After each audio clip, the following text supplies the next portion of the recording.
Hello, welcome to the online MCQs practice lecture series for NEET, JEE and GUJCAT. Dear students, currently we are discussing the paper solution of GUJCAT 2017. Question number 9.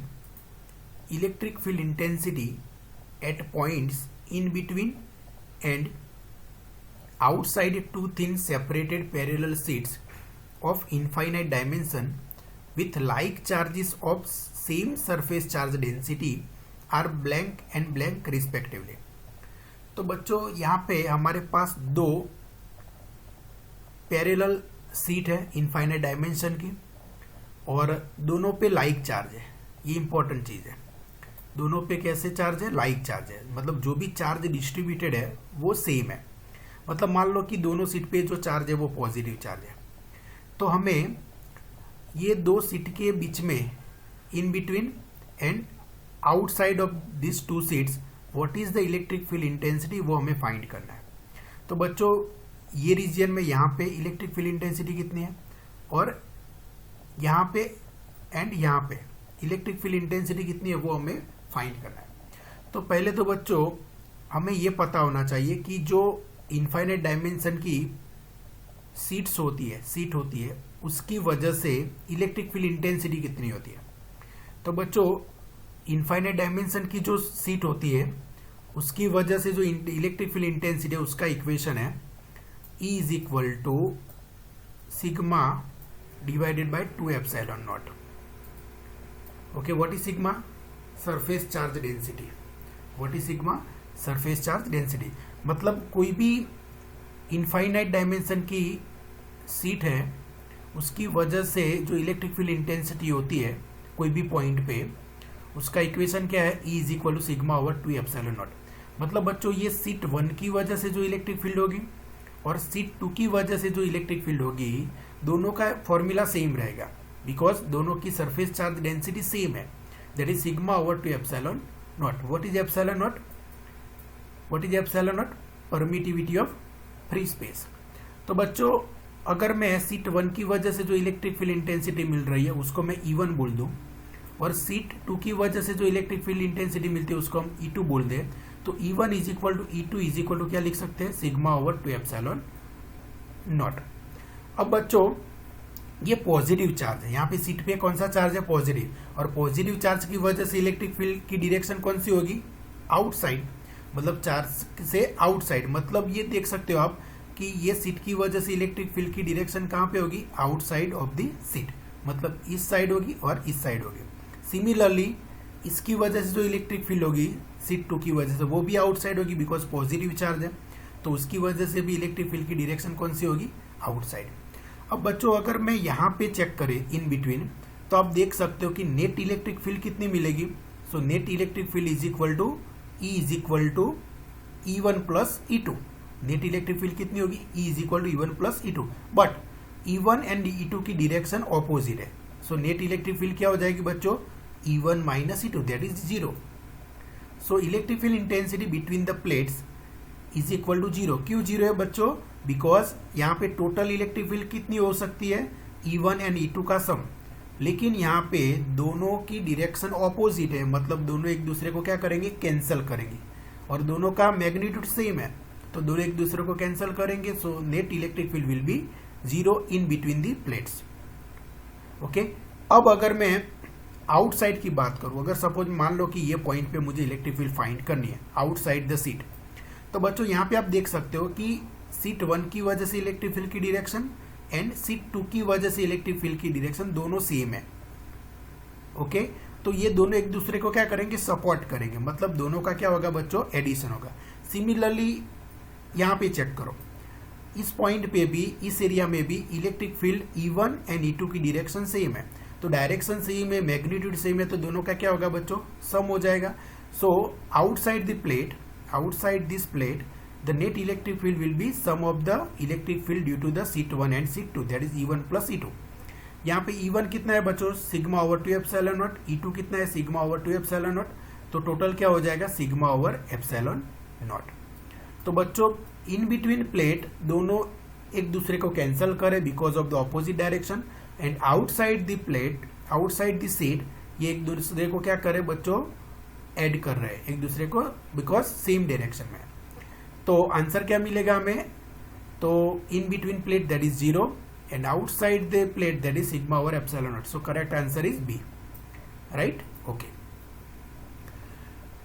अब बच्चों before going to start next question I would like to say something about this. यहाँ पे variety मतलब वो कोई भी variation आप ले सकते हैं क्वेश्चन में।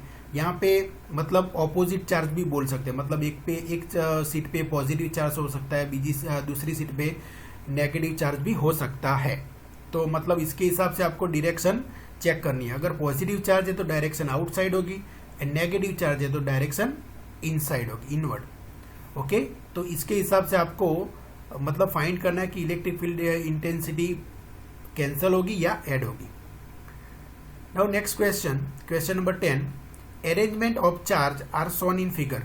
The flux link with the closed surface P and Q respectively are blank and blank. तो बच्चों यहाँ पे दो क्लोज सरफेस है, ये क्लोज सरफेस 1, क्लोज सरफेस 2। अब बच्चों यहाँ पे देखो कि ये क्लोज सरफेस में कुछ चार्ज डिस्ट्रीब्यूशन है, ये दोनों में कुछ चार्ज डिस्ट्रीब्यूशन अलग अलग है। तो यहाँ पे P में आप देख सकते हो 3 चार्ज है, Q में भी 3 चार्ज है, और हमें क्या फाइंड करना है बच्चों, flux link with the close surface. तो flux link with the close surface कैसे फाइंड करेंगे बच्चों, गॉस लॉ का यूज करना पड़ेगा। So according to Gauss law what is the flux link with the close surface, that is the total charge divided by epsilon naught. So flux link with the close surface is equal to total charge enclose divided by epsilon naught, और 1 over epsilon times total charge enclose. अब हम loop P surface की बात करें, close surface P की बात करें, तो ये पी जो सरफेस है उसमें कितने चार्ज एनक्लोज्ड है, एक प्लस क्यू है और 2 माइनस क्यू है।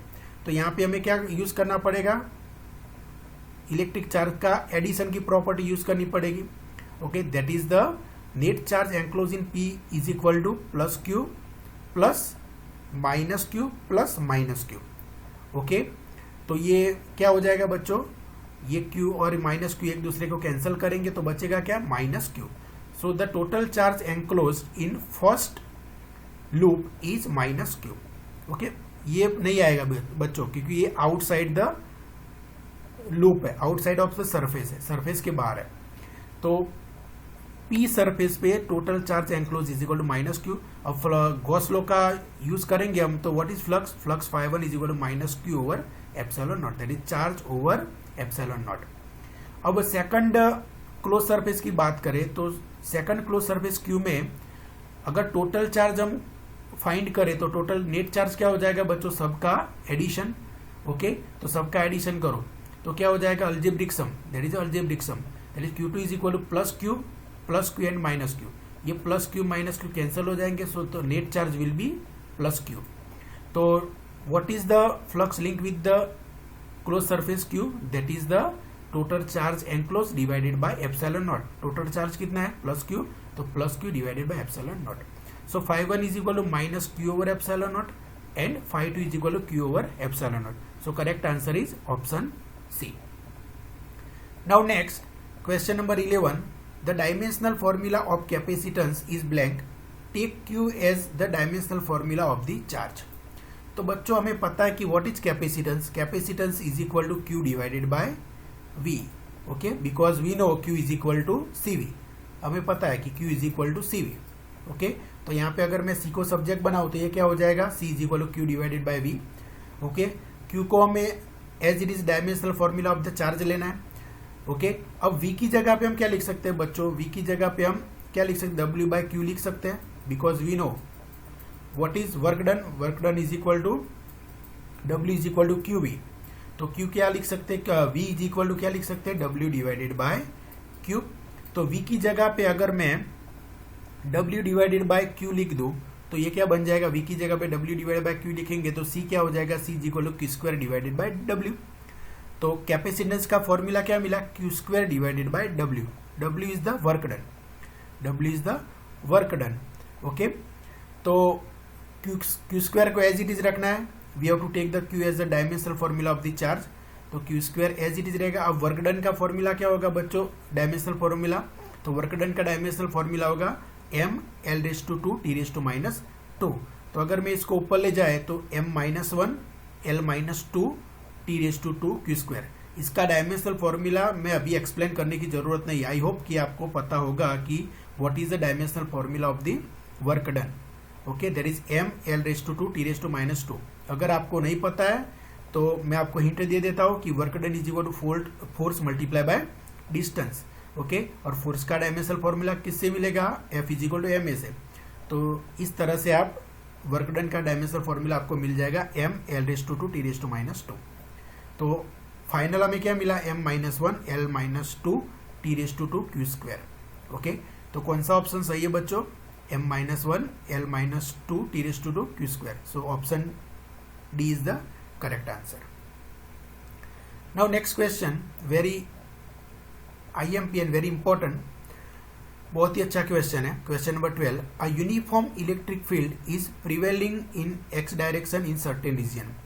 The coordinates of points P, Q and R are 0, 0, 2, 0 and 0, 2 respectively. So which of the following alternatives is true for the potential at this point? तो बच्चों यहाँ पे electric field की direction हमारे पास है, मतलब electric field is in x direction. तो suppose में यहाँ पे अगर हम ड्रॉ करें इसको, सो सपोज मान लो कि electric field is in x direction, मतलब ये डायरेक्शन में इलेक्ट्रिक फील्ड है। Electric field is x direction, ये x है, ये y है और ये हमारा z है। Okay, right. अब बच्चों x, y एंड z हो गए। अब हमारे पास 3 पॉइंट है, ये तीनों पॉइंट को यहाँ पे मैं अब मार्क कर देते। एक 0, 0 है, मतलब ओरिजिन, ये 0, 0, ये 0, 0 हो गया and that is point P, ये पॉइंट P है 0, 0। दूसरा पॉइंट है 2, 0, 2, 0 मतलब बच्चों कौन सा आएगा? ये आएगा 2, 0। सपोज यहाँ पे 2, 0 है, मान लो ये 2, 0 हो जाएगा। ओके, 2, 0 मतलब कौन सा पॉइंट है? Q, ये 2, 0 है। एंड तीसरा है 0, 2, 0, 2 मतलब x कोऑर्डिनेट 0, y कोऑर्डिनेट 2। तो मतलब ये हमारा हो जाएगा 0, 2, x coordinate 0 and y coordinate 2। और ये कौन सा पॉइंट है बच्चों? R। तो हमें मतलब यहाँ पे कुछ पोटेंशियल का रिलेशन है, तो कौन सा पोटेंशियल का रिलेशन मतलब सही है वो हमें बताना है तीनों पॉइंट पे। मतलब P पॉइंट पे पोटेंशियल उसको हम बोलेंगे VP। ओके, Q पॉइंट पे पोटेंशियल इसको हम बोलेंगे VQ एंड R पॉइंट पे पोटेंशियल इसको हम बोलेंगे VR। तो ये तीनों का जो रिलेशन हमारे 4 ऑप्शन में दिए गए हैं वो कौन सा सही है वो हमें फाइंड करना है। तो बच्चों यहाँ पे हमें इक्वी पोटेंशियल सरफेस का कंसेप्ट यूज करना पड़ेगा। कौन सा कंसेप्ट यूज करना पड़ेगा? Equi potential surface. तो बच्चों एक प्रॉपर्टी याद करो इक्वी पोटेंशियल सरफेस की, कि electric field is always perpendicular to equipotential surface.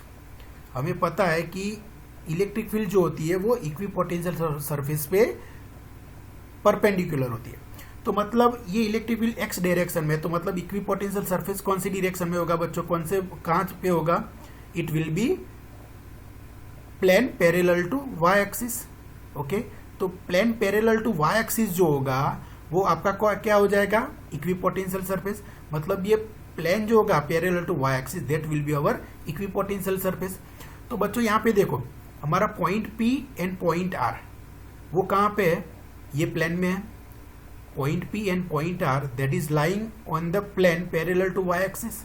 Okay, तो मतलब ये हुआ कि point P and point R पे जो पोटेंशियल है वो दोनों सेम है, मतलब VP is equal to VR।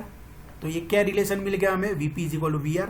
तो VP is equal to VR है, ये तो हो गया confirm. So VP is equal to VR। VP is equal to VR क्यों है? फिर से बिकॉज यहाँ पे इलेक्ट्रिक फील्ड की डायरेक्शन x है और इक्वी पोटेंशियल सरफेस की प्रॉपर्टी है कि equipotential electric field is always perpendicular to equipotential surface.